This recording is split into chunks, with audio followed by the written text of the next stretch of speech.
Ikhwatul Islam, para tamu Allah rahimani wa rahimakumullah. Pada kesempatan kali ini kita akan melanjutkan pembahasan kita yang sebelumnya. Dan kemarin kita berbicara tentang tanah haram yang ada di Mekah, yang mana semua kita insya-Allah dan semoga Allah Subhanahu wa taala senantiasa memberikan kemudahan kepada kita bersama akan menuju sebuah daerah yang paling dicintai oleh Allah Subhanahu wa taala dan juga paling dicintai oleh Rasulullah sallallahu alaihi wasallam.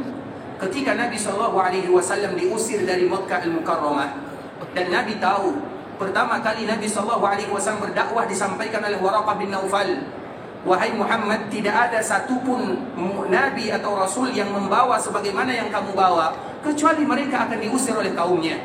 Sehingga Nabi SAW bertanya, awa mukhrijiyahum, apakah mereka betul-betul akan mengusir diriku? Betul kata Waraqah. Waraqah di awal-awal Nabi SAW mendapatkan wahyu sudah memberikan peringatan kepada Nabi bahwa suatu saat nanti dia pasti akan diusir dari tanah Makkah. Kemudian terjadi setelah 13 tahun lamanya Nabi berdakwah di sana. Maka pada akhirnya dikala orang-orang Mekah berkumpul di sebuah tempat yang namanya Darun Nadwah. Darun Nadwah ini ada tempat perkumpulan yang biasa dilakukan oleh orang-orang Quraisy yang jaraknya kurang lebih 25 sampai 30 meter dari Ka'bah. Di sanalah mereka selalu berkumpul. Dan di antara bentuk perkumpulan yang mereka lakukan adalah bagaimana cara membunuh Muhammad bin Abdullah sallallahu alaihi wasallam. Ketika mereka berkumpul, bermusyawarah untuk membunuh Nabi SAW, bahkan musyawarah mereka ini dibantu oleh iblis. Iblis pada waktu itu membantu mereka, berpura-pura menjadi seorang yang tua, kemudian tiba-tiba datang memberikan usulan kepada orang-orang Quraisy dan mengatakan, wahai kalian orang-orang Quraisy, kalau kalian ingin membunuh Muhammad, maka pilih salah satu dari pemuda kalian. Setiap kabilah datangkan satu pemuda darinya.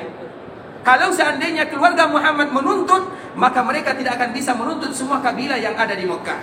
Akhirnya usulan iblis ini diterima. Tiba-tiba iblis yang memberikan usulan, dia hilang.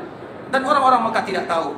Kemudian akhirnya mereka di malam harinya ingin membunuh Nabi SAW. Ketika orang-orang Quraisy dibantu oleh iblis, ketahuilah Nabi SAW dibantu oleh semua atau yang menciptakan semua yang ada di dunia, Rabbul Izzati wal Jalalah.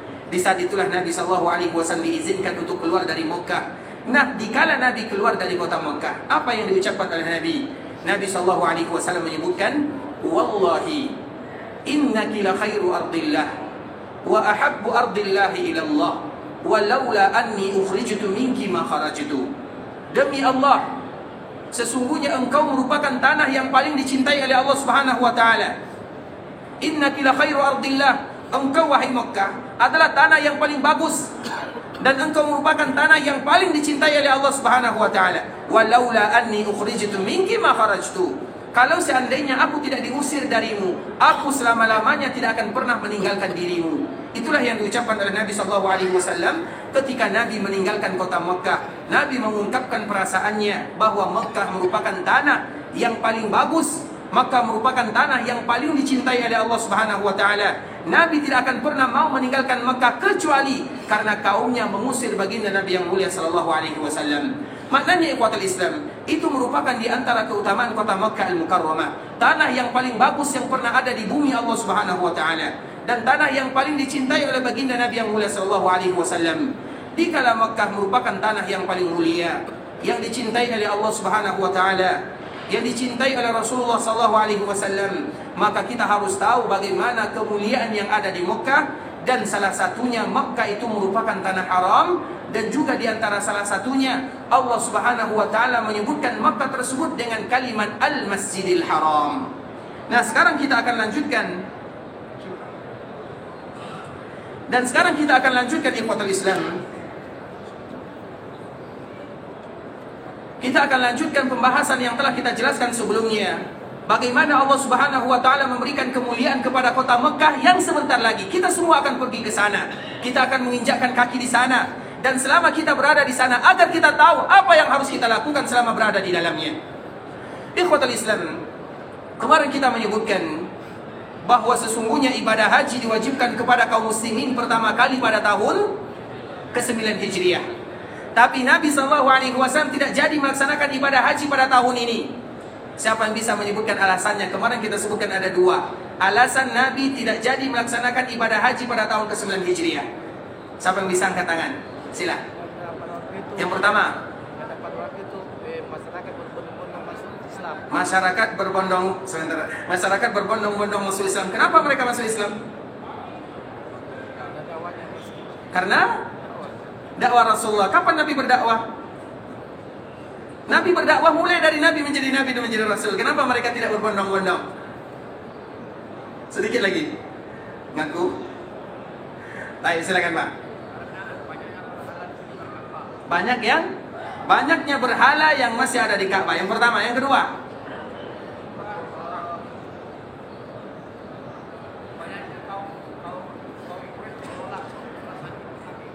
Banyaknya kaum Quraisy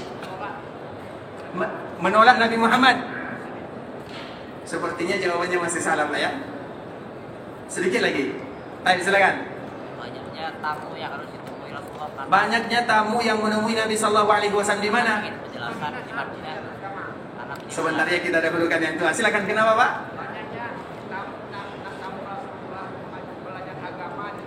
Kenapa banyak tamu Nabi di kota Madinah? Kenapa mereka datang berbondong-bondong? Semenjak apa? Kita dahulukan Bapak kita. Semenjak terjadinya Fathu Makkah. Masya Allah, silakan Pak, silakan. Masya Allah. Untuk Bapak juga silakan Pak. Masya Allah. Silakan. Barakallahu fiik, syakarallahu lakum. Barakallahu fiikum ikhwatal Islam. Itulah jawabannya. Ibadah haji diwajibkan kepada kaum muslimin pada tahun ke-9 Hijriah, tapi Nabi tidak jadi melaksanakan pada tahun tersebut. Kenapa alasannya? Yang pertama, di Mekah pada waktu itu masih banyak kemusyrikan, masih banyak berhala di sana. Yang kedua, karena pada tahun itu disebut dengan Amul Wufud, tahun di mana orang datang ke kota Madinah semenjak terjadinya Fathu Mekah. Kemudian banyak orang yang berbondong-bondong masuk ke dalam agama Islam, maka mereka mendatangi Nabi SAW dan mendatangi rumah Nabi, bahkan mendatangi daerah Nabi kota Madinah. Karena Islam sudah mulai tersebar ke pelosok dunia semenjak terjadinya Fathu Mekah. Sehingga dikala Nabi SAW disibukkan dengan tamu tersebut, tidak mungkin Nabi SAW meninggalkan kota Madinah. Maka pada akhirnya Nabi SAW memerintahkan Abu Bakar As-Siddiq yang memimpin kaum muslimin melaksanakan ibadah haji. Kemudian di Fatul Islam, pada tahun ini Nabi SAW mengutus Abu Bakar As-Siddiq untuk menjadi pemimpin kaum muslimin dalam melaksanakan ibadah haji. Di samping itu juga Nabi SAW mengutus yang namanya Ali bin Abi Thalib untuk menyusul Abu Bakar As-Siddiq dengan visi dan misi yang lain. Ada tujuan yang lain, di mana Nabi SAW mengutus Ali bin Abi Thalib radhiyallahu ta'ala anhu. Dan kemarin kita menyebutkan, dikala Nabi SAW mengutus Ali bin Abi Thalib pergi ke Mekah Al-Mukarramah untuk membawa sebuah surat yang bernama surat Baro'ah, atau yang kita kenal dengan surat Taubah, surat yang tidak diawali dengan basmalah. Kemudian Nabi SAW memerintahkan Ali bin Abi Thalib untuk menunggangi onta Nabi SAW yang selalu dipakai oleh Nabi. Dan onta Nabi itu bernama Qaswa. Dan kemarin kita bertanya, apa makna Qaswa? Ada yang sudah dapat artinya? Apa arti Qaswa? Onta Nabi itu ikhwatul Islam adalah onta yang luar biasa. Dia menemani Nabi SAW mulai dari awal Nabi hijrah. Karena onta ini menemani Nabi dikala dia masih berumur 4 tahun. Ketika Nabi hijrah bersama Abu Bakar dari Mekah menuju Madinah, maka itulah onta Nabi SAW yang bernama Qaswa. Dan Qaswa ini pertama kali bersama Nabi dikala Nabi hijrah dari Mekah menuju Madinah. Dan selama-lamanya dia akan senantiasa menemani Nabi SAW. Dan onta Nabi ini disebut dengan Qaswa. Siapa yang tahu apa makna Qaswa? Qaswa, hati yang, masa hati onta Nabi keras? Masih salah jawabannya ya? Gak apa-apa ya? Baik, Qaswa apa artinya? Itu qasi dengan huruf sin. Yang keras itu pakai huruf sin. Kalau onta Nabi pakai huruf sad. Qaswa apa artinya? Qaswa itu kesayangan. Sepertinya jauh, masih jauh ya. Baik, ada yang lain? Baik, Qaswa itu ikhwatul Islam. Untuk mendekatkan, Qaswa sama dengan kalimatnya diambil dari kata huruf qaf, sad, ya. Kita tahu Masjidil Aqsa. Apa arti Masjidil Aqsa? Jauh, masjid yang jauh. Masjid Aqsa disebut dengan Masjidil Aqsa karena dia jauh dari Masjid Makkah dan juga jauh dari Masjid Madinah. Maka disebut dengan Masjid Aqsa yang jauh. Nah, kalimat Aqsa juga diambil dari qaf, sad, ya. Ada persamaan di antara Aqsa dengan Qaswa. Siapa yang bisa menggabungkan? Sedikit lagi. Apa? Itu dia, larinya cepat. Karena biasanya jauh berarti jauh meninggalkan onta-onta yang lainnya, maka disebut dengan Qaswa. Masya Allah, barakallahu fika Pak. Masya Allah, silakan Pak. Masya Allah, bisa di. Itulah arti Qaswa. Intinya ikhwatul Islam, Nabi SAW sengaja menyuruh Ali bin Abi Thalib memakai ontanya supaya cepat sampainya ke kota Makkah Al-Mukarramah, karena ada tujuan lain atau visi yang lain yang akan dibawa oleh Ali bin Abi Thalib. Salah satunya membawa dan membacakan surat Bara'ah kepada orang-orang yang ada di Makkah. Nah, ketika Nabi SAW memerintahkan Ali bin Abi Thalib, maka Ali bin Abi Thalib pun langsung segera melaksanakan perintah Nabi SAW, menunggangi onta yang biasa dipakai oleh Nabi SAW. Sesampainya Ali bin Abi Thalib ke Makkah Al-Mukarramah, kaum muslimin mereka merasa heran dikala mereka melihat dari kejauhan, karena biasanya orang yang menunggangi onta di padang pasir mereka menutup mukanya sehingga tidak tahu siapa yang menunggangi unta ini.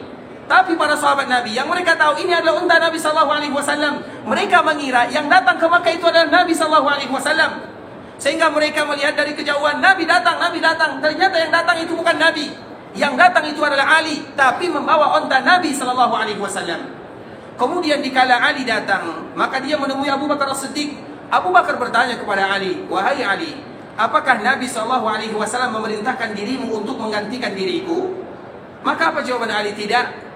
Kamu diperintahkan oleh Nabi untuk menjadi Amirus Safar, sedangkan aku diperintahkan oleh Nabi untuk menyampaikan surat Bara'ah.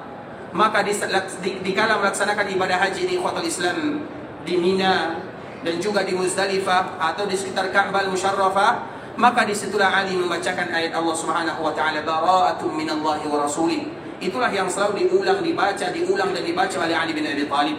Dan salah satu ayat yang ada di dalam surat Bara'ah ini ikhwatul Islam, sesuai dengan pembahasan yang kita jelaskan, ya ayyuhalladzina amanu innamal musyrikuuna najasun fala yaqrabul masjidal harama ba'da 'amihim hadza.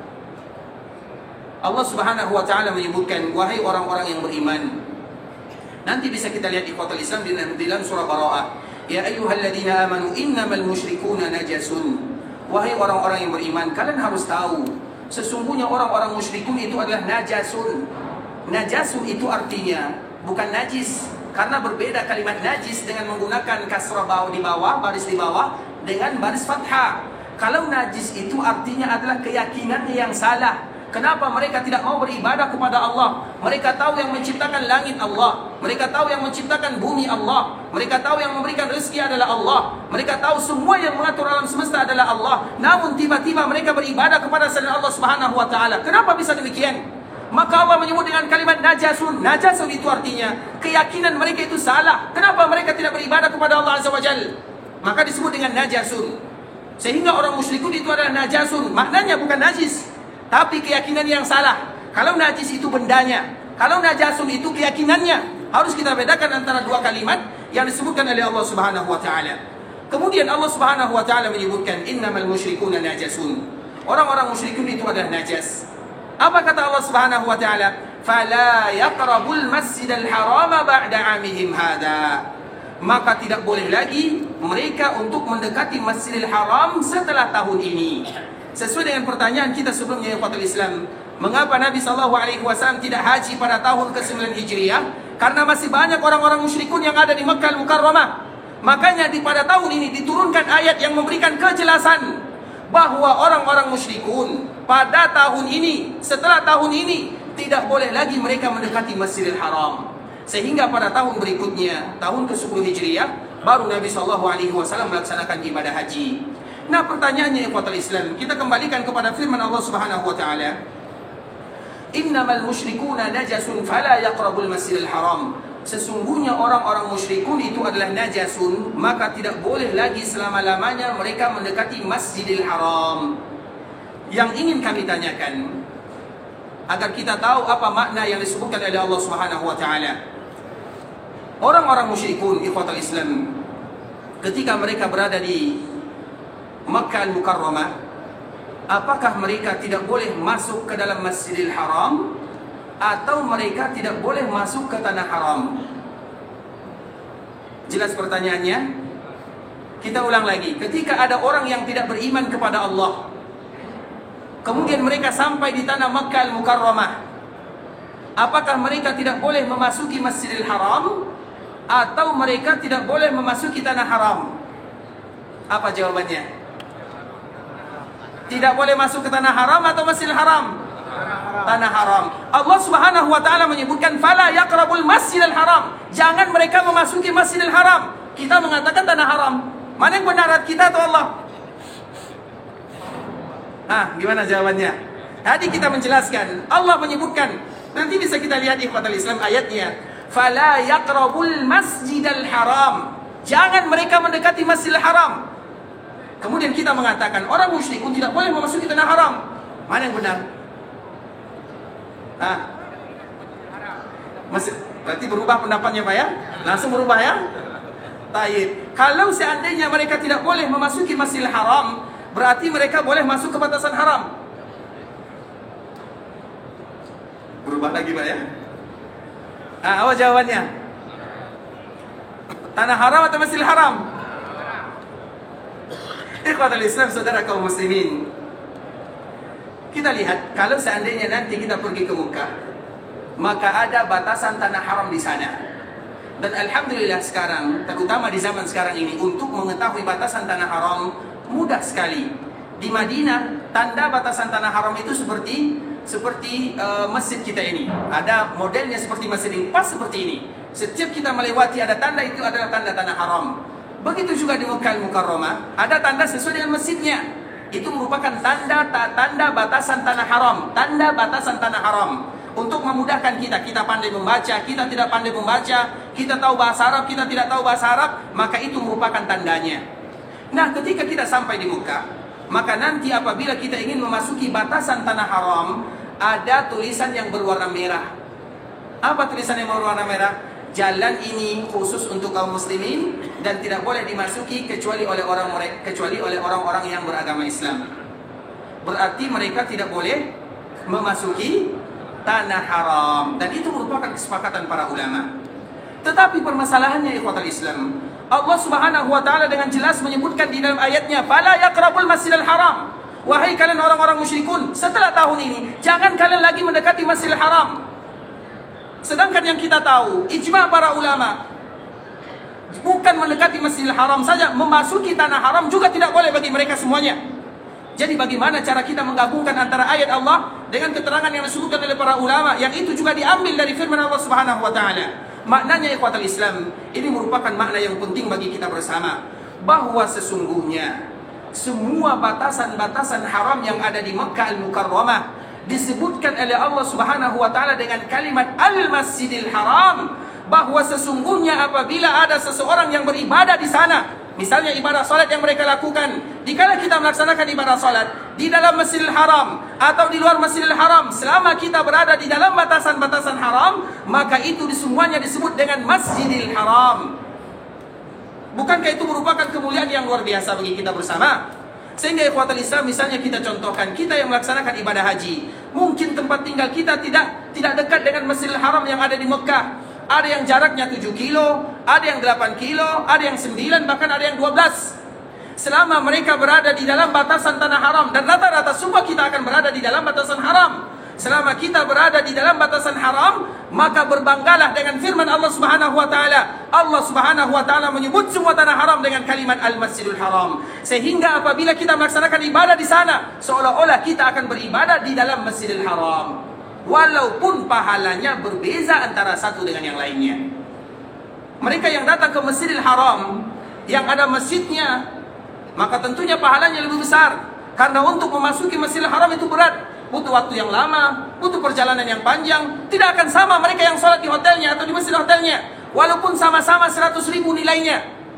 Karena kita dihitung sama-sama melaksanakan ibadah di tanah haram dan di Masjidil Haram. Tapi 100.000 itu juga ada perbedaannya. Ibarat bedanya, yang satu kalau kita bawakan kepada HP, yang satunya Nokia, yang satunya iPhone. Sama-sama HP, sama-sama bisa dimanfaatkan.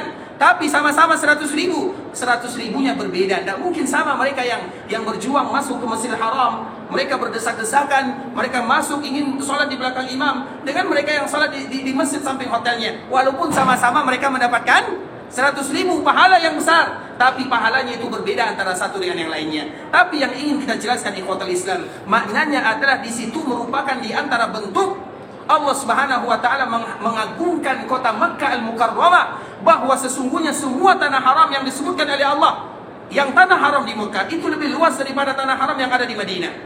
Di Madinah ini ikhwatul Islam, tanah haramnya antara Bukit Air dengan Bukit Thaur. Sebagaimana hadis Nabi, Al-Madinatu haramun ma baina Airin ila Thaur. Kota Madinah itu adalah tanah yang haram. Dari mana? Dari Air sampai ke Thaur.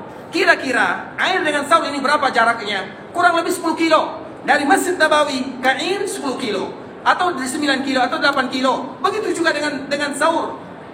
Begitu juga Nabi SAW menyebutkan batasan tanah haram yang ada di Madinah itu dari lembah Waqim kepada lembah Wabrah. Berapa jaraknya kira-kira? Kurang lebih 8 kilo juga, sama. Sedangkan yang ada di Makkah ikhwatul Islam, batasan tanah haramnya di mana? Ada yang kita kenal dengan Ji'rana, ada yang kita kenal dengan Tan'im atau Masjid Aisyah radhiyallahu taala anha, dan itu hampir 20 kilo jaraknya dari Masjidil Haram yang ada di Makkah Al-Mukarramah. Maknanya haram yang ada di Makkah lebih luas daripada haram yang ada di Madinah, sebagaimana haram yang ada di Makkah memiliki makna yang luar biasa. Selama kita berada di dalamnya, maka selama itu pula lah Allah akan berikan kepada kita pahala yang luar biasa. Walaupun antara pahala satu orang hamba dengan hamba yang lainnya berbeda yang akan mereka dapatkan sesuai dengan kesusahan dan tingkatan yang mereka lakukan, atau sesuai dengan tingkatan kesusahan yang mereka dapatkan dan yang mereka lakukan. Oleh karenanya ikhwatul Islam, itu merupakan di antara keutamaan tanah haram yang ada di Makkah Al-Mukarramah. Namun di samping itu juga kita harus berhati-hati, dan ini selalu kami menyebutkan. Ketika kita berada di tanah haram yang ada di Makkah, Allah Subhanahu wa taala memberikan kesempatan kepada kita untuk tinggal di dalamnya. Dan rata-rata bagi kita yang melaksanakan ibadah haji, kita akan tinggal di dalamnya 20 hari, 30 hari, dan semuanya itu merupakan tanah haram. Bahkan dikala kita melaksanakan ibadah haji, semuanya itu merupakan bagian daripada tanah haram, kecuali Arafah. Kecuali Arafah. Arafah itu bukan lagi tanah haram. Yang haram Muzdalifah haram, Mina juga haram, semuanya adalah haram. Maknanya kebanyakan waktu kita akan kita habiskan di tanah haram. Nah, apabila kita tahu yang demikian, kita juga harus tahu, di samping kita diberikan pahala yang luar biasa oleh Allah Subhanahu wa taala, tapi juga ada ancamannya. Allah Subhanahu wa taala menyebutkan, وَمَنْ يُرِدْ فِيهِ بِإِلْحَادٍ بِظُلْمٍ نُذِقْهُ مِنْ عَذَابٍ أَلِيمٍ. Barang siapa di antara mereka yang melakukan ilhad. Apa itu ilhad? Allah terjemahkan di dalam kalimat yang berikutnya, bizulmin, ketika mereka melakukan kezaliman. Apa itu kezaliman? Kezaliman itu artinya adalah meletakkan sesuatu bukan pada tempatnya. Itu namanya zalim. Dan zalim itu banyak macamnya. Ada orang yang zalim kepada dirinya, ada orang yang zalim kepada saudaranya, dan ada orang yang zalim kepada sang pencipta. Semua itu disebut dengan kezaliman. Sehingga dikala kita berada di tanah haram Makkah ikhwatul Islam, maka jangan pernah kita melakukan kezaliman. Kalau seandainya ada saudara kita yang menyinggung kita, maka kita sabar saja. Kalau ada di antara saudara kita yang mencaci kita, maka jangan dilawan dengan cacian. Kalau ada di antara saudara kita yang mengusik kita, jangan dilawan. Karena Allah Subhanahu wa taala menyebutkan, "Wa may yurid fihi bi ilhadin bi zulmin nuziqhu min adzabin alim." Akan kami rasakan kepada mereka azab yang pedih. Ketika dikala kita beribadah, dilipat gandakan pahalanya oleh Allah Subhanahu wa taala. Namun sebaliknya, dikala kita melakukan kezaliman. Apa itu kezaliman? Orang yang zalim itu adalah mereka yang tidak mau memanfaatkan waktunya. Zalim namanya. Orang yang zalim itu adalah mereka yang dikala diberikan nikmat oleh Allah Subhanahu wa taala, membuat mereka semakin jauh beribadah dari Allah Subhanahu wa taala. Zalim namanya. Orang yang zalim itu dikala Allah berikan kepada mereka mata, telinga, tangan, mereka manfaatkan untuk hal-hal yang tidak diridai oleh Allah Subhanahu wa taala. Sehingga dikala kita berada di Makkah ikhwatul Islam, maka kita harus menjaga semuanya. Jaga hati, jaga tangan, jaga lisan, jaga amalan, jaga perbuatan. Dan kita selalu mengingatkan antara satu dengan yang lainnya. Ingat kita berada di tanah haram. Dan ingat kalau kita melakukan kebaikan dilipat gandakan. Namun juga kita ingat, kalau kita melakukan kezaliman, maka dosanya akan diberatkan oleh Allah Subhanahu wa taala, bukan dilipatkan. Karena Allah tidak pernah melipat gandakan dosa, tapi Allah akan memberatkan balasan bagi mereka yang melakukan dosa, terutama jika mereka berada di tanah haram Makkah Al-Mukarramah. Sehingga ikhwatul Islam, dari ayat yang kedua ini kita tahu makna daripada tanah haram, bahwa sesungguhnya Allah Subhanahu wa taala menyebut Makkah itu semuanya adalah bagian daripada Al-Masjidil Haram, sesuai dengan firman Allah Subhanahu wa taala, "Fala yaqrabul Masjidil Haram ba'da 'amihim hada." Kemudian ikhwatul Islam, ayat yang ketiga yang menunjukkan keutamaan kota Makkah, Allah Subhanahu wa taala menyebutkan di akhir-akhir suratul Fatah. Apa kata Allah Subhanahu wa taala? Laqad sadaqallahu rasulahu ru'ya bil haqq. Kemudian Allah menyebutkan la tadkhulunnal masjidal harama insyaallahu aminin. Apa kata Allah Subhanahu wa taala? La tadkhulunnal masjidal harama insyaallahu aminin. Allah Subhanahu wa taala menjujurkan mimpi yang dilihat oleh Nabi sallallahu alaihi wasallam. Dan di antara salah satu mimpi yang dilihat oleh Nabi sallallahu alaihi wasallam, bahwa kaum muslimin akan memasuki Masjidil Haram. Apa kata Allah Subhanahu wa taala? La tadkhulunnal Masjidil Harama. Kalian akan memasuki tanah haram insyaallah. Insyaallah kalian semuanya akan memasuki tanah haram. Ayat ini ikhwatul Islam tentunya ada kisahnya. Kisahnya kita tahu. Kita mungkin pernah mendengar ada sebuah peperangan yang disebut dengan perang Khandaq, atau yang dikenal dengan perang Ahzab. Siapa yang masih ingat kapan terjadi perang Ahzab? Tahun ketiga, atau tahun keempat, atau tahun kelima, atau tahun keenam, atau tahun ketujuh? Perang Ahzab Khandaq. Ada yang tahu? Nanti cari tahu sendiri ya. Intinya ya ikhwatul Islam, setelah terjadi perang Ahzab, perang Khandaq, kemudian Allah berikan kemenangan kepada kaum muslimin. Maka apa kata Nabi sallallahu alaihi wasallam? Setelah ini mereka tidak akan pernah lagi berani kembali ke kota Madinah. Maknanya orang-orang musyrikin yang ada di Mekah tidak akan pernah lagi berani kembali ke kota Madinah. Kemudian pada tahun berikutnya Nabi sallallahu alaihi wasallam ingin melaksanakan ibadah umrah, dan Nabi melaksanakan haji hanya 1 kali. Namun Nabi melaksanakan ibadah umrah 4 kali. Dan ini merupakan umrah yang pertama yang ingin dilakukan oleh Nabi sallallahu alaihi wasallam. Ketika Nabi sallallahu alaihi wasallam, atau setelah terjadi perang Khandaq, maka Nabi sallallahu alaihi wasallam bermimpi. Dan di antara mimpi Nabi bahwa dia dan kaum muslimin akan memasuki Masjidil Haram. La tadkhulunnal Masjidil Haram insyaallahu aminin, dalam keadaan aman, muhalliqina ru'usakum wa muqassirin. Allah Subhanahu wa taala menyebutkan bahwa mereka yang melaksanakan ibadah haji dan umrah, mereka ada 2 pilihan, muhalliqina ru'usakum wa muqassirin. Ada di antara mereka yang mencukur rambut habis, atau mencukur habis rambutnya, atau ada di antara mereka yang memendekkan rambutnya. Dan nanti akan kita jelaskan apa makna mencukur atau memendekkan rambut, terutama dikala kita ingin melaksanakan tahallul. Kemudian ikhwatul Islam, dikala Nabi SAW bermimpi, Nabi SAW mengabarkan kepada para sahabatnya bahwa kita akan memasuki Masjidil Haram. Nah, ketika Nabi melaksanakan safar, Nabi SAW melaksanakan safar meninggalkan Madinah menuju Makkah Al-Mukarramah. Setibanya Nabi SAW di sebuah tempat yang bernama Hudaybiyah, maka Nabi SAW dihalangi di sana. Nabi tidak boleh masuk ke Makkah Al-Mukarramah. Ketika Nabi SAW tidak masuk, maka kaum muslimin mereka sudah berniat ihram. Dan kita tahu dan selalu kita menyebutkan ibadah haji, ibadah umrah adalah ibadah yang berbeda dengan ibadah-ibadah yang lainnya.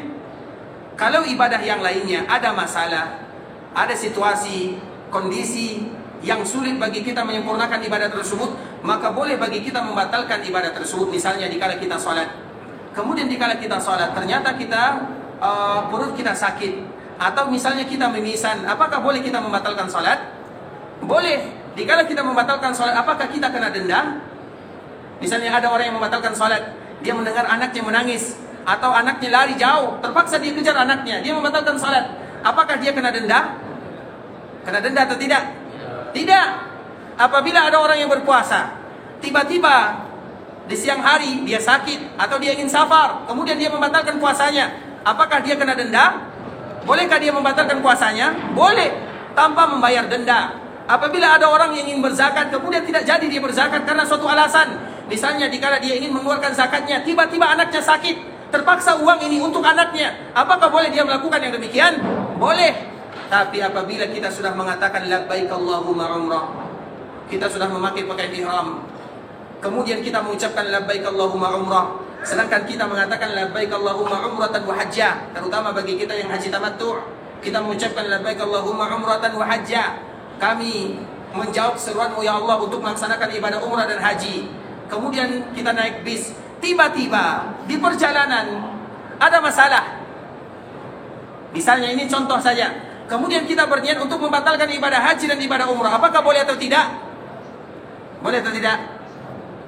Tidak boleh. Berbeda dengan ibadah yang lainnya. Kalau ibadah salat ada masalah kita batalkan, silahkan. Kalau ibadah puasa ada masalah kita batalkan, tidak menjadi masalah. Tapi kalau ibadah haji dan umrah, setelah kita mengucapkan labbaik Allahumma umrah, atau setelah kita mengucapkan labbaik Allahumma hajjah, maka tidak boleh kita membatalkan sampai kita menyempurnakan. Itulah makna daripada firman Allah Subhanahu wa taala, wa atimmul hajja wal umrata lillah. Sempurnakan ibadah haji, ibadah umrah untuk Allah dalam keadaan apa saja. Maka wajib kalian menyelesaikan ibadah tersebut. Tidak boleh kalian batalkan begitu saja, sebagaimana bolehnya kalian membatalkan ibadah-ibadah yang lainnya. Kalau seandainya tidak kita sempurnakan dan betul-betul terpaksa bagi kita membatalkan karena kondisi, situasi yang berat bagi kita melakukannya, maka kalau kita membatalkan ada konsekuensinya. Apa konsekuensinya? Maka kita terpaksa membayar denda, atau yang kita kenal dengan yang namanya kafarat, atau yang lebih kita kenal dengan yang namanya dam kalau bahasa kitanya. Dan dam itu terbagi dua. Yang pertama namanya dam syukran, yang akan kita lakukan semuanya. Semua kita ini akan melakukan dam. Tapi dam apa namanya? Dam syukran. Ada lagi yang namanya dam jabran. Dam jabran itu tidak semua, tapi khusus bagi mereka yang melakukan kesalahan, maka disebut dengan damu jabran. Nah, mereka yang tidak menyempurnakan ibadah haji dan umrah, setelah mereka mengucapkan labbaik Allahumma umrah, labbaik Allahumma hajjah, maka wajib bagi mereka membayar denda. Makanya nanti ikhwatul Islam, kalau seandainya kita berada di miqat, sebagaimana pesan Nabi SAW kepada kita bersama, ini hanya dianjurkan, tidak diwajibkan. Kalau kita ingat, alhamdulillah. Kalau kita tidak ingat juga tidak menjadi masalah. Di antara salah satu yang dianjurkan bagi kita mengucapkannya, sebagaimana hadis baginda Nabi yang mulia SAW, washtariti. Washtariti itu artinya berikanlah syarat. Misalnya nanti dikala kita mengucapkan labbaik Allahumma umrah wa hajjah, kemudian kita mengucapkan Allahumma in habasani habis famihilli haitsu habastani. Ya Allah, kalau seandainya ada halangan, maka halalku di tempat aku berhalangan tersebut. Kalau ada di antara kita yang mengucapkan doa dan kalimat ini, kemudian ada halangan, misalnya ada halangan, kita tidak tahu, misalnya, contohnya, maka dia tidak membayar denda. Makanya supaya tidak membayar denda, maka ucapkan kalimat yang tadi dianjurkan oleh Nabi, tidak diwajibkan, tapi hanya sekedar dianjurkan saja. Terlepas daripada itu semua ikhwatul Islam, itu merupakan perbedaan ibadah haji dengan ibadah yang lainnya, perbedaan ibadah umrah dengan perbedaan ibadah yang lainnya. Kalau sudah umrah, kalau sudah haji, sempurnakan. Kalau tidak, bayar denda. Kalau mereka tidak bayar denda, maka mereka berdosa. Wa atimmul hajja wal umrata lillah. Karena kita ibadah haji ini disebutkan lillah, semua ibadah itu lillah. Tapi untuk ibadah haji dan ibadah umrah, maka kita berbeda, karena kita mengucapkan labbaik Allahumma labbaik. Ya Allah, seruanmu. Seruan yang mana? Seruan yang dulu disampaikan oleh Nabi Ibrahim alaihissalam. Kemudian Imam Ibn Katsir menjelaskan, dikala Nabi Ibrahim berseru, semua mereka yang ditakdirkan oleh Allah Subhanahu wa taala melaksanakan ibadah haji, maka mereka mengatakan labbaik Allahumma labbaik, dan ini waktunya. Merupakan waktu kita untuk menjawab seruan yang dibacakan oleh Nabi Ibrahim atas perintah Allah Subhanahu wa taala. Makanya kita mengucapkan labbaik Allahumma labbaik.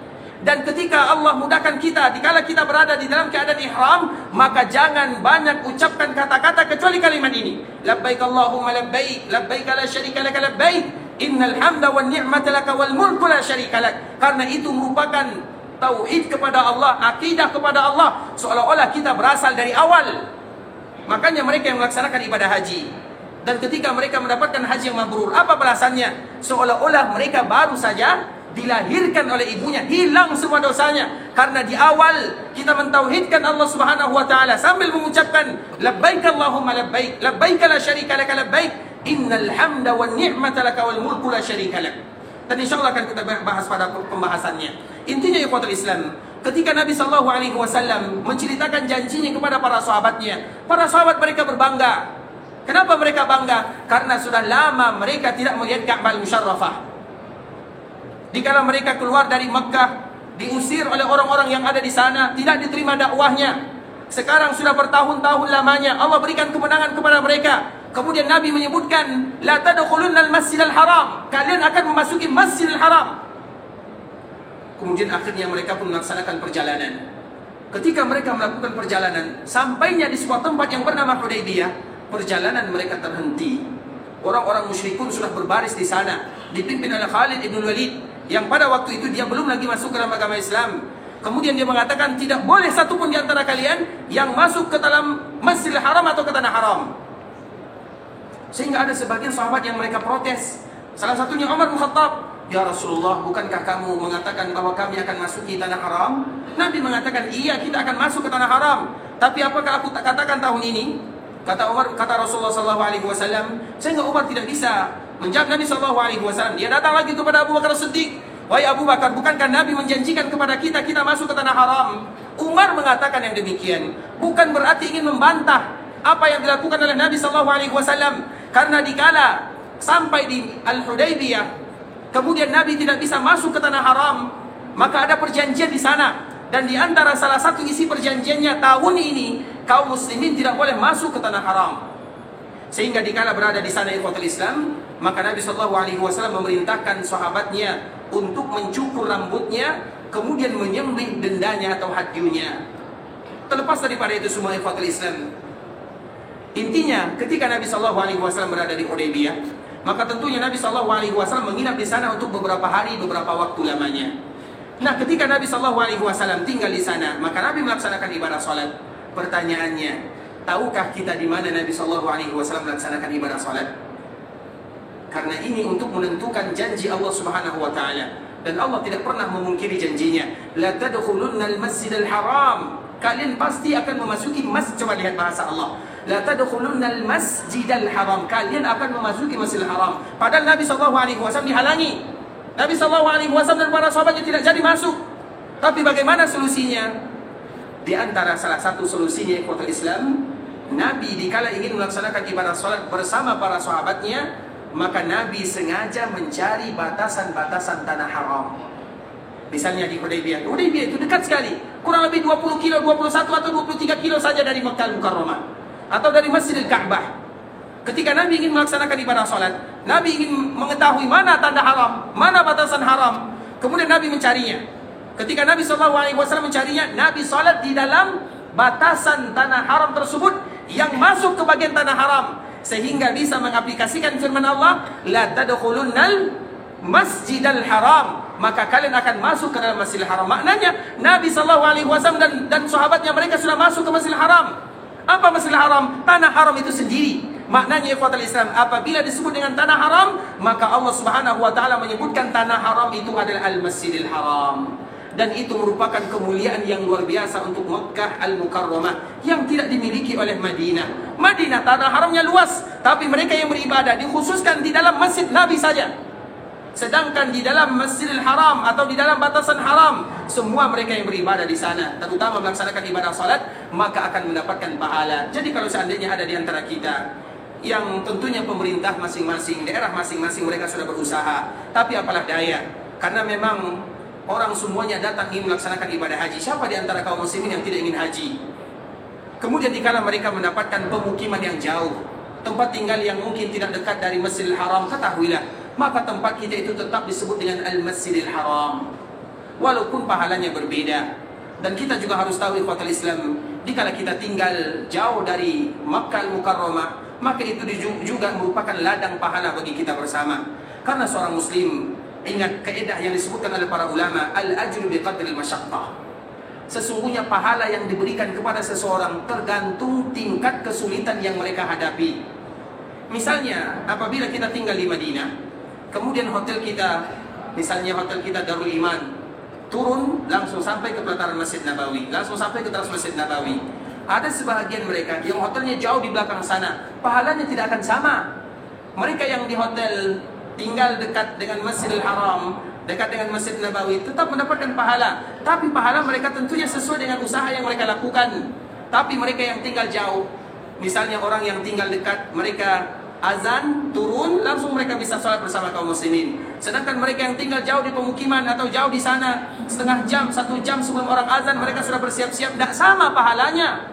Makanya ikhwatul Islam, itu merupakan ladang amal bagi kita bersama. Iya, kita semua di sini adalah ingin berjuang, karena memang ibadah yang kita lakukan ini ikhwatul Islam disebutkan oleh Nabi SAW sebagai sebuah jihad di jalan Allah Subhanahu wa taala. Dan kita tahu, dan kita harus tahu apa maknanya berjihad di jalan Allah Subhanahu wa taala.